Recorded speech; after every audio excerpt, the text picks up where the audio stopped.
Hello, everyone. It's Chad Hill, and I have Adam Stetzer on the phone. Hey everybody, good afternoon. Welcome. And today we're going to be talking about customer retention. So I'm going to jump right into this. So the first thing is we found a great Nice graphic. What's that, Adam? It's a nice graphic. Yeah. I was going to say we found a great infographic on why customers leave, and it's by Get Satisfaction, a company that builds customer relationship management platforms and support forums. But they did a very nice job of summarizing why customers leave. And you can see here that 68% of the time, customers leave because of the treatment that they receive with the company that they're doing business with. 14% of the time because they're dissatisfied with the products and service. 9% begin doing business with the competition. 5% seeking alternatives. 3% move away, and 1% die. So I guess that even applies to us in some ways, right? But the thing that's really interesting here is that number at the top, 68% leave because of the treatment they receive.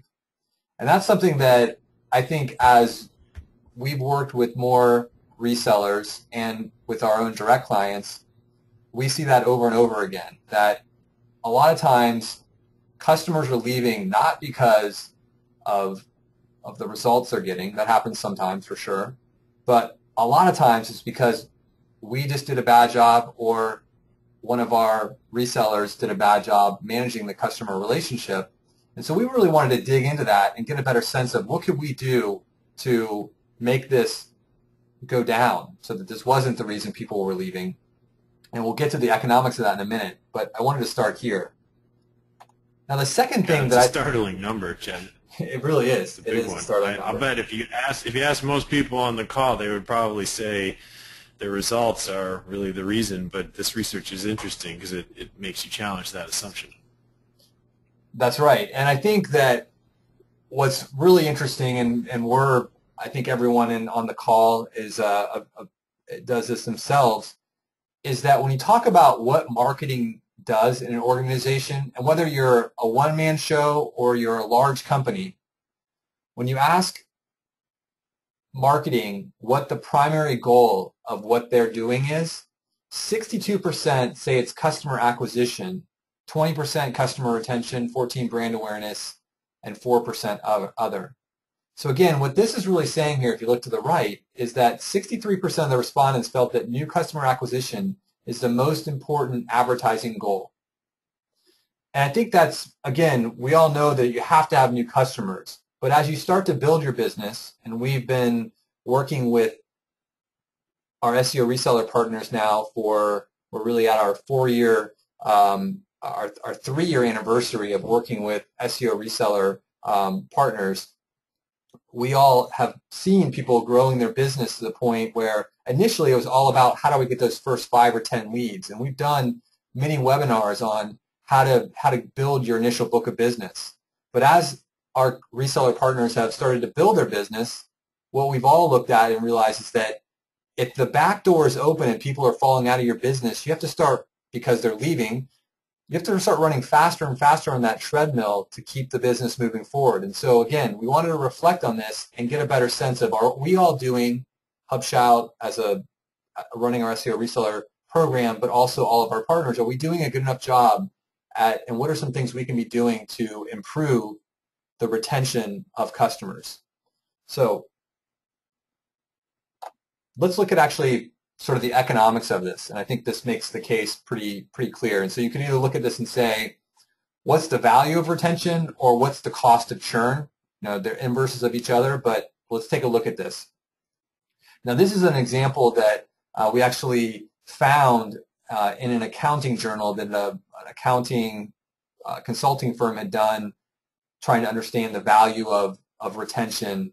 We've adapted this a little bit for the search engine marketing industry. And what I did here is I said, let's assume that we have one new customer who is on our SEO standard program, that if you kept that customer around for 12 months, that's about $16,000 in revenue.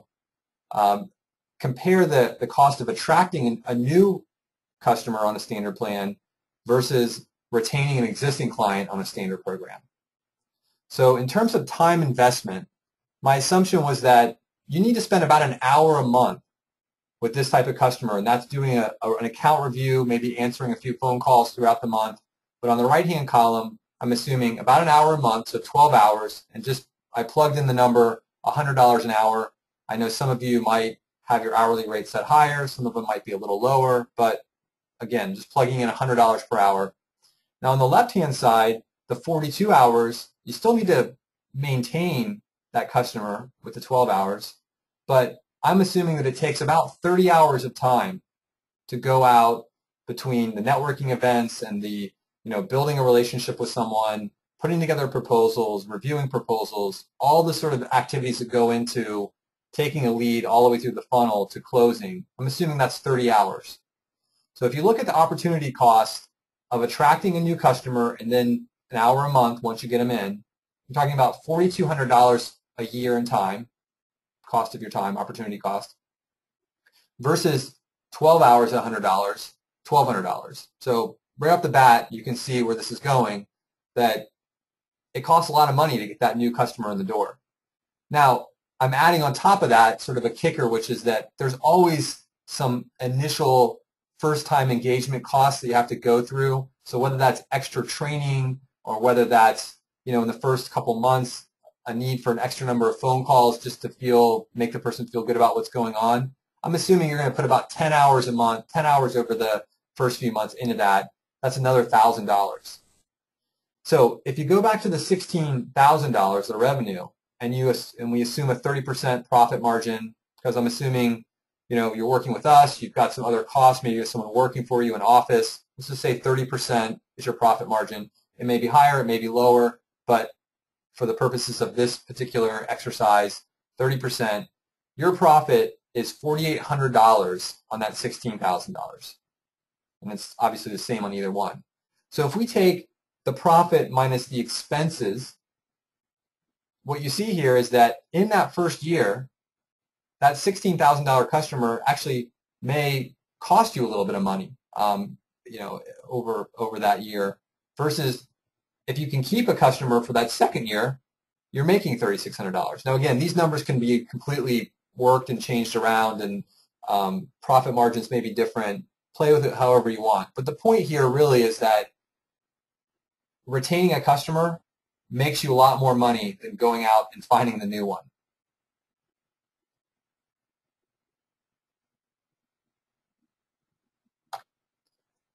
Okay, so I want to go back to why customers leave and just hit it again with some bullets here. First of all, retention, retention, actually churn is normal. People do leave businesses. The American Marketing Association estimates that an average business loses about 10% of its customers each year. Now, I think in the search engine optimization and online marketing business, that might actually end up in some cases being a little higher. And advertising, tends to have, it may be higher than 10%, but it may be a little lower. We don't know. I think every business has a slightly different number.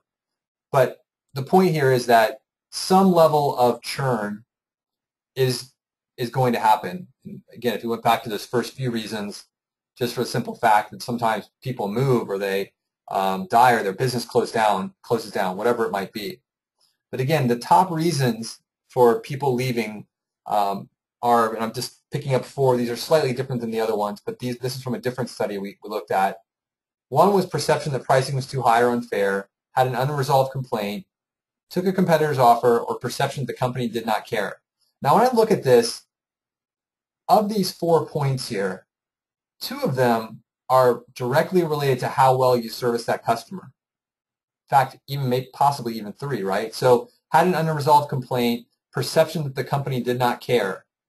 Those are 100% customer support related items. You have to be able to get back to people that have an issue and solve it in the best way you can. And certainly perception that the company did not care, that's a horrible reason to lose a customer, because I'm sure if we asked all of us on the phone, we all would say that we never want our customers to think that we don't care. We care a lot.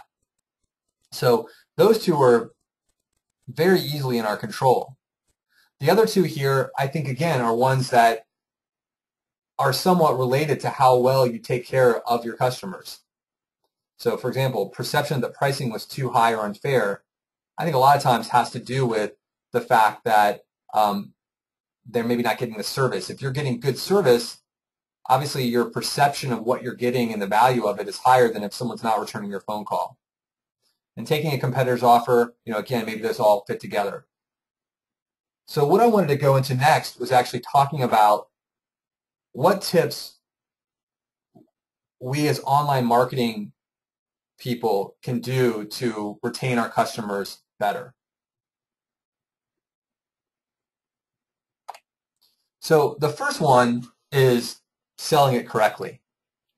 And really, when you think about retention and why people leave, a lot of times things that I hear when you have customers leaving are things that were fundamental misconceptions that go back to the very first conversation. And I think, again, especially with products like search engine optimization, that's definitely the case. I know we've all had this situation where we may have said it many times, expect results after 90 days. SEO takes time. It's not going to be immediate. And then 30 days in, you inevitably have someone saying, I'm not getting any results.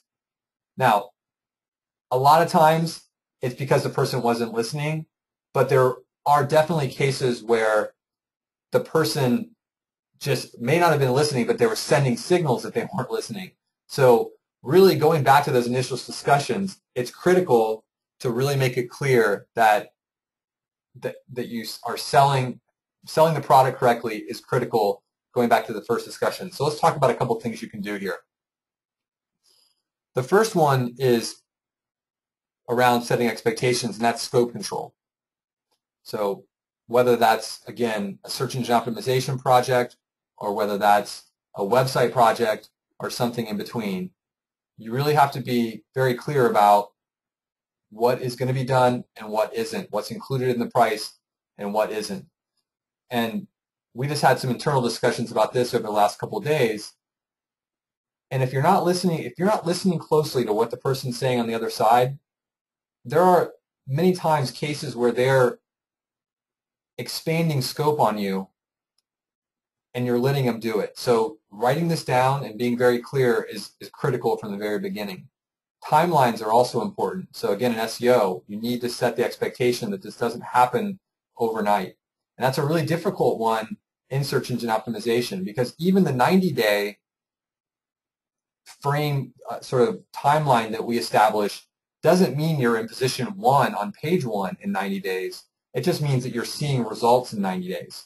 So on a very competitive keyword, that may be that you've moved from page 70 to page 3 or page 2.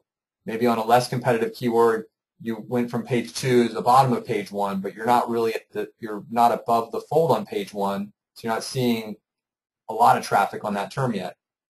So setting those expectations upfront and honestly is critical. Now, I know we have people calling us all the time saying, I really want to guarantee, I want to be able to guarantee someone page 1 results or results after a certain period of time. The problem with the guarantee, first of all, other than the fact that Google says don't do it, and that's always been our policy, you can't guarantee it, so because we don't directly control where Google places anyone on the search results page. So the problem with the guarantee is that, yes, it may help you close that deal initially, but your churn is going to be astronomically high because the expectation up front was that there was a zero commitment guarantee that a miracle is going to happen.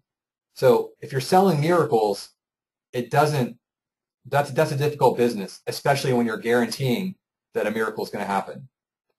So timeline, scope control are critical here.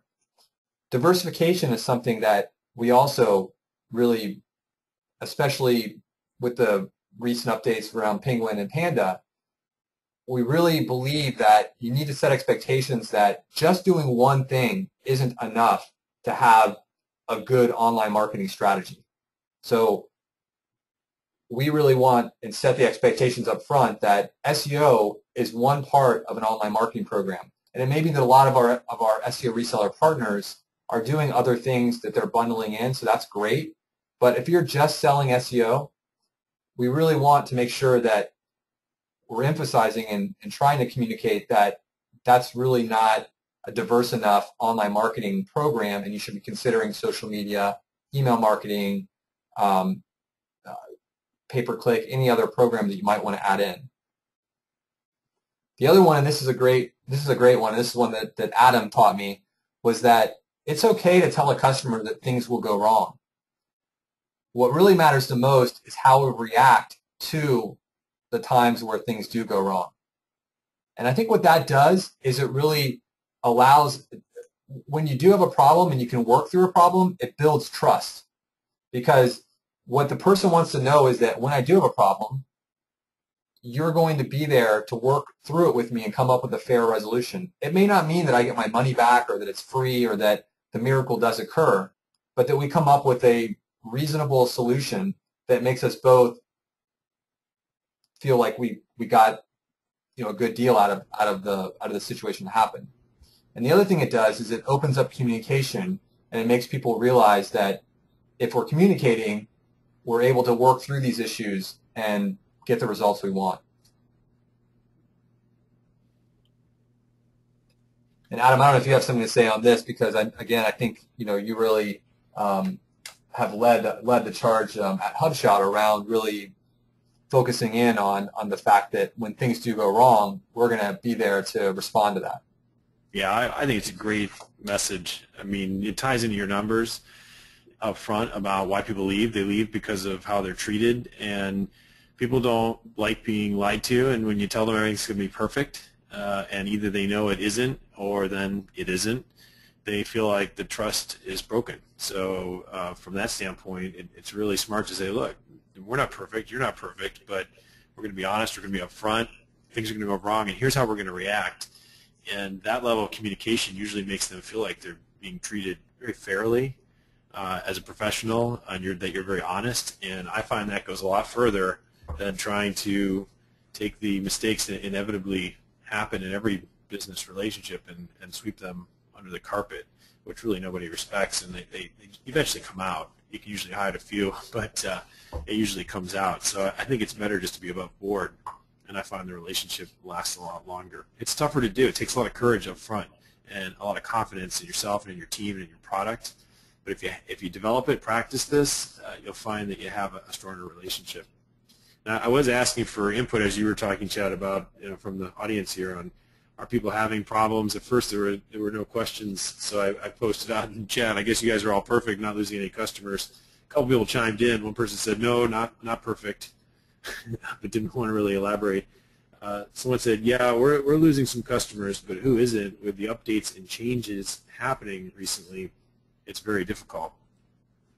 And then the last one said, yeah, our niche is in local and Google Places. It's been a nightmare. Also an area that's been changing a lot, so I can imagine that's been very challenging on the communication front, because any expectations that you had worked hard to set then got changed as the rules of the road changed on you. And I think just on that one point about the recent updates, we've been trying to sort of turn lemons into lemonade here. One of the things that I think, again, that it's done is it's opened up the dialogue on what is the right online marketing strategy. And so, while within focusing in on SEO, there's a need to diversify what you're doing, and we've been talking a lot recently about going back to the basics. You need to be adding in and doing as diverse an online SEO program as possible. Things like on-site blogging, if you're not doing it, you need to be doing it. Things like PR and press releases. If you're not doing don't have a PR program running, you need to be looking at how you can do that. Within the link building, the last webinar that we covered really talked about some of the changes we're doing to continue to write and build engaging content and get it in front of audiences that actually interact with that content, and then obviously that content also then serves a purpose of linking back to the customer for an audience benefit as well as from a SEO benefit. So while we're in a state of change here, there's definitely a great opportunity to diversify what you're doing and go back to a lot of customers and say, I've been talking about doing social media for 9 months. You've been ignoring me for 9 months, but I can tell you that if you don't do it, you're going to be sorry.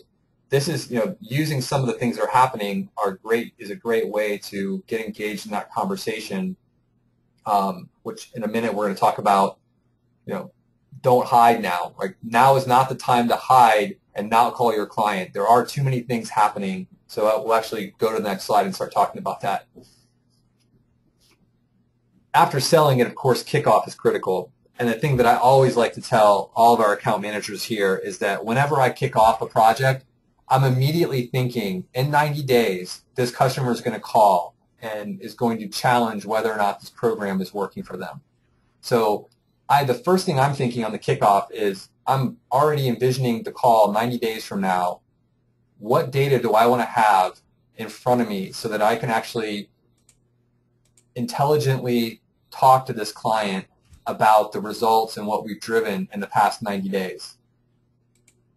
If at that meeting I realize that Google Analytics isn't set up on their website, or that an important keyword wasn't in their ranking tracker, or that we didn't put the important keyword in until 30 days in, it makes the conversation 10 times as hard to have. So the kickoff is critical for a couple of reasons. One, go back to and revisit those expectations you set in the sales process. Make sure you actually go back and say, we talked about 90 days. We talked about the metrics we're going to be focused on. Go back and also talk about how the process works. So using the dashboard and analytics and seeing which tasks are done and not done, really sell in the idea that we're workflow driven and the work is being done as data is being collected. Set expectations for turnaround time expectations. So, again, in the first month, it's a critical month because we're gathering data. There's not much of a trend to show. We're pulling in ranking data over the first couple of days. We're really starting to get the dashboard data together. I know it's a sensitive period because people just wrote their first check and they want to see results. So making sure you set the expectation that, hey, look, that first monthly report is going to come in after, we're going to be able to create it after about 30 days. That's when you really want to be saying, we're going to sit down and really go through this and show you how the program is working and where you can find all this information. So that's critical. Talking about roles and responsibilities.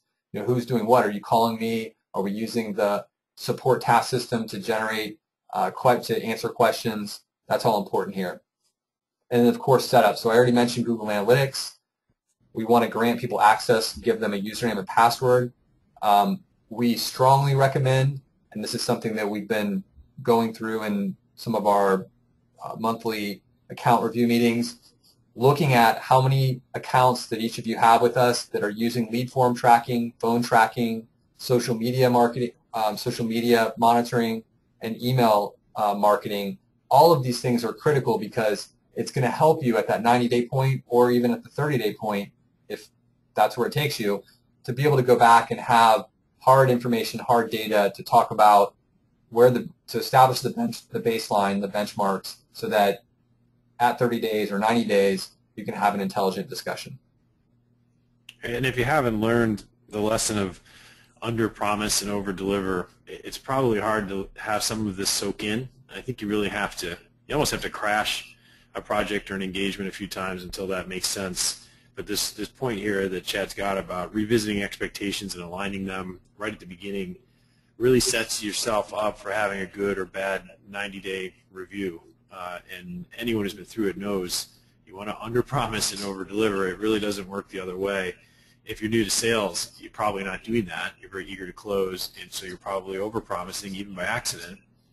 But that's something you really got to watch for, because any veteran will tell you that that's very hard to recover from in the long run in terms of keeping your clients paying you. And so you really want to push the other direction, which puts pressure on your sales because you can't make these wild promises. But if you can figure out that delicate balance, you'll find you're making a lot more money.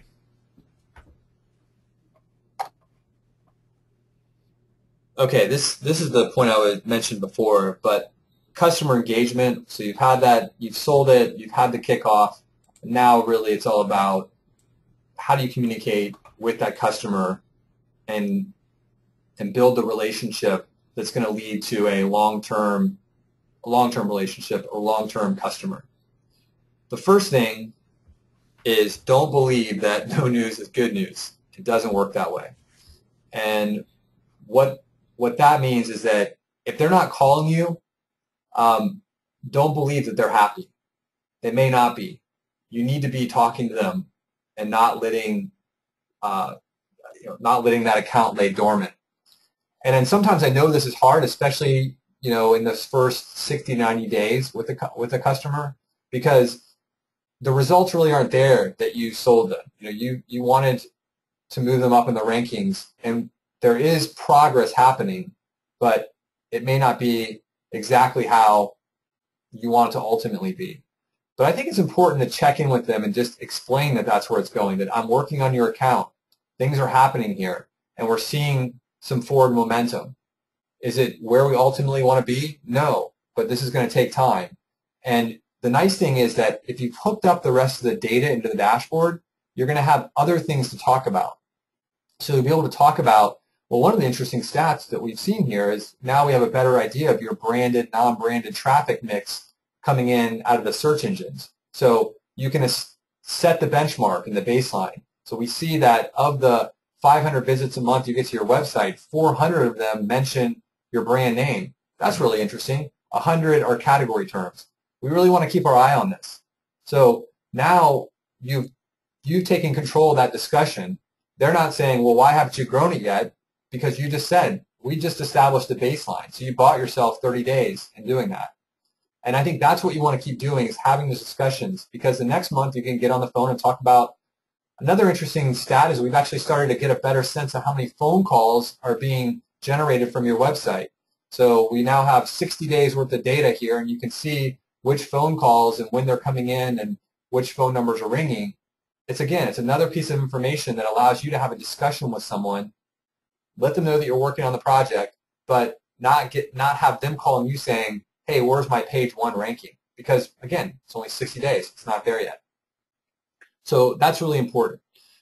The other thing is to use some of the tools that we're putting out, both directly to your customer, but also places that we're having discussion and education going on, and use those as ways to engage with your end customer. So the first one is search news. Search news goes out at the middle of every month, and it goes out with your logo, assuming you've set up users for your accounts, which again is important in the kickoff. But it goes out with your logo, and we try to cover the topical search engine marketing, online marketing topics of that month. And our general belief is that by that coming out with your name on it from your email address, that just buys you a little bit of credibility, because now your customer says, my guy is on top of things. He's staying in touch, or my guy or gal is on top of this. They're staying in touch with what the latest things happening in search engine marketing are. And so that's going to diffuse any call that comes in that day, because we all know that a lot of search engine marketing firms call businesses every day. So it's going to diffuse it to the point where when they call and say, is your search engine marketing firm working for you? They'll say yes, because I can see this guy's on top of things and he's actually staying up with what's going on in the industry. So that's an important part of it. But on top of that, you need to be out proactively reaching out and talking about specific items to their business. So in the forum and in the webinars like today, we talk about all sorts of different things. In the forum, people ask questions all the time about specific clients or scenarios that they're trying to kind of figure out and what our belief is on it. We had one last week or the week before about video marketing.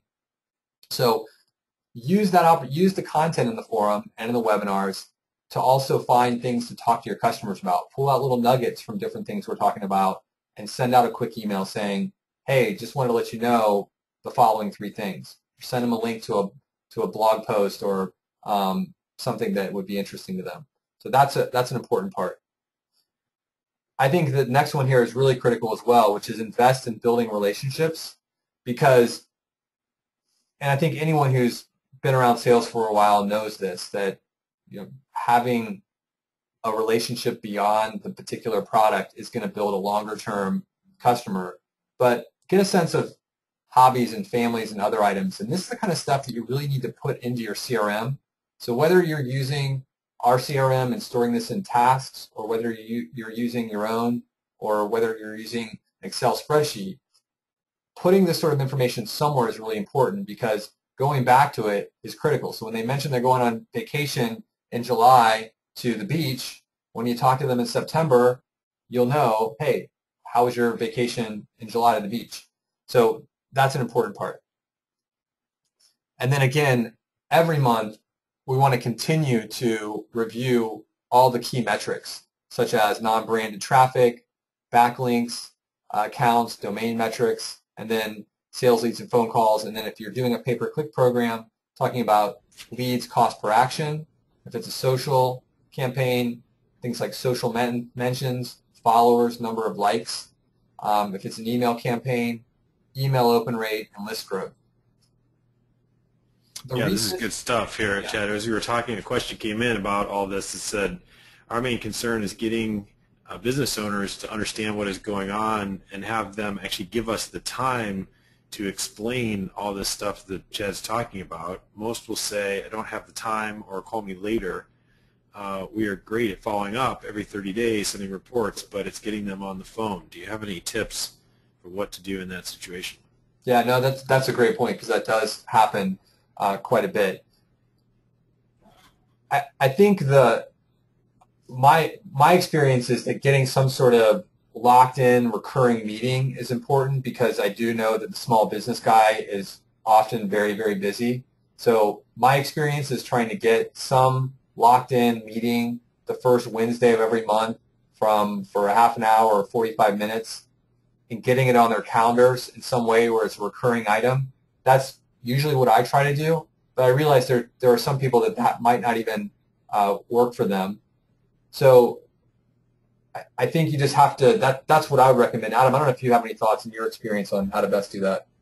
Well, I think the other tactic that often works is, out of the book of The Best Defense is a Good Offense, if you can think up a few things that you need them to do that would help make the marketing campaign be a success.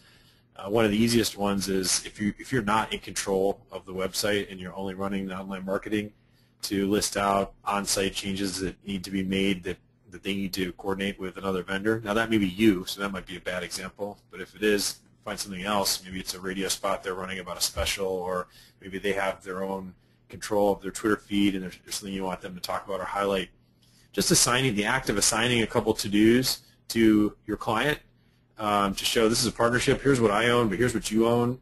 Just having those, and even if they don't do them, I find the psychology of you following up, hey, I'm just making sure you got this done, is actually very helpful. It gets their attention. They feel a little accountability, maybe even a little guilt, but they also know you're helping keep them organized. And you don't want to badger them or do it in a negative way, but the idea is you're engendering collaboration, and you'll find that they'll open up their calendars and make more time for you when they know they've got a little bit of accountability to the success of the whole program with some tasks and to-dos that you've agreed are theirs.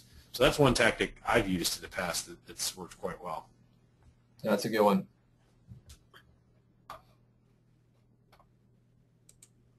Okay, the last point I wanted to make is that, and this is something I started with at the onset, the kickoff meeting, is to identify and forecast obstacles.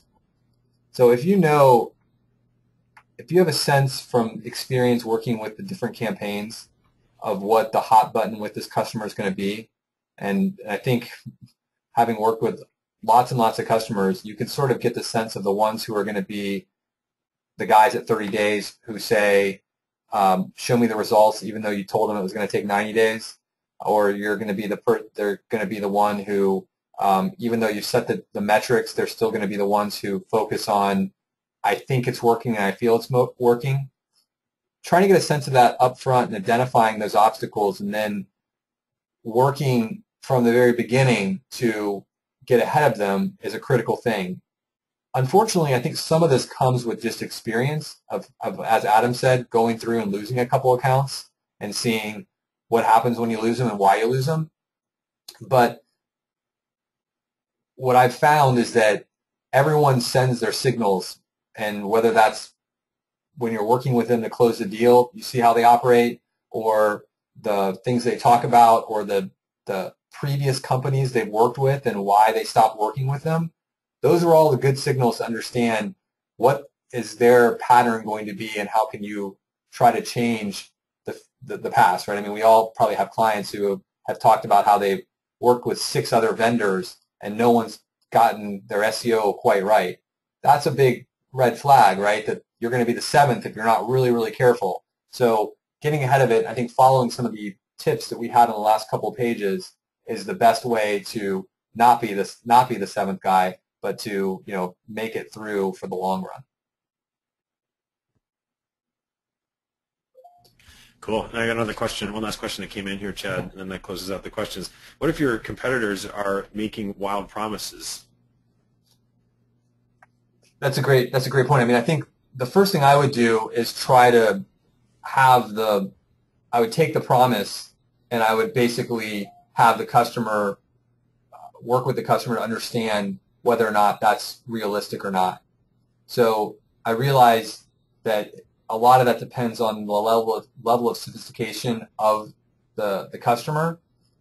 But what I have seen is that there are, at this point in the evolution of SEO and online marketing, there's a lot of people who have learned the lesson the hard way that the silver bullet, the magic, the promise, the miracle doesn't really exist. And so more than ever, people are willing to listen to, okay, I realize I have to do this the hard way. So tell me what I have to do to make it work. So I would just basically go back to the Google policy. You can't guarantee anything, and it's written on Google's website. Someone who's guaranteeing results is not legitimate. And then the second thing is, you know, going back to experience, especially in the world of where we are now with, you know, with Panda, Penguin, and trying to, and saying sometimes the quick way isn't the best way because the rankings don't endure. Focus in on that, and I think that's your best defense there. Adam, any thoughts on that? I think that's good. I think you're saying diffuse the hype, and that's right on. There's a lot of hype out there. Don't knee-jerk to that. You'll want to. It'll be very emotionally charged. Your client's coming to you with some competitive offer, and maybe they're even charging right at you. Why don't you have this? And so your initial response is going to probably be to feel defensive. That's very natural. But don't give in to that. Be more confident. You've got a good product. You've got a good platform. So as Chad said, dig into it. Be analytical. Try to diffuse what in that offer is hype from what really may be a shortcoming. And if there is a shortcoming, then face into it real logically and give that honest, balanced response to your customer. But if they're being unreasonable, again, be confident. It ultimately may be they need to go. And how many times, Chad, have we seen them come back? I was just thinking that, Adam, because that's exactly what I was going to say. Those guys, put them on your autoresponder, because in 90 days, and set a task to call them in 90 days and find out how things are going. And I would say that in the cases where we've had someone choose the guarantee over working with us, that it's got to be 50 to 60% of the time, those people end up coming back to us saying, you know, I tried the quick approach. It didn't work. I know you guys were really trying hard to set my expectations. I think I'm ready to engage with a company like you guys that is being honest and setting my expectations rather than buying into the hype. And right. It's happened a lot for us, so it's definitely something to do. Yeah, there are happy days here at HubShop when that happens because you feel like, you know, slow and steady does win the race. And even and Chad said, you know, 50 to 60%, even the ones we don't see come back, we know that those guys probably still fired the next guy and went on to a third guy. So the unreasonableness continued well beyond us, and it really wasn't our competitors' gain in the end. They had a horrible ride, maybe even worse than ours, because they were trying to respond knee-jerk to all this stuff, and it ended poorly. So you want to stick to your guns. I'm not saying don't be responsive. We need to be responsive. You saw Chad outline that at the top of the presentation. You need to communicate clearly. and let your clients know how important they are to you and what you can honestly do for them, and bend where you can, and they'll see it. But you don't want to knee-jerk to some of the crazy stuff that comes your way, particularly some of this hype from the competitors or unrealistic things they're throwing at you, because it'll really just make you look foolish in the end and like you don't really know or trust your own offering. Well, enjoy your time today. We will, as always, post this up on the website tomorrow, and please feel free to continue this conversation in the forum. And thank you. We'll see you next time. Yeah, it's been a lot of fun. We'll talk to you soon. Take care.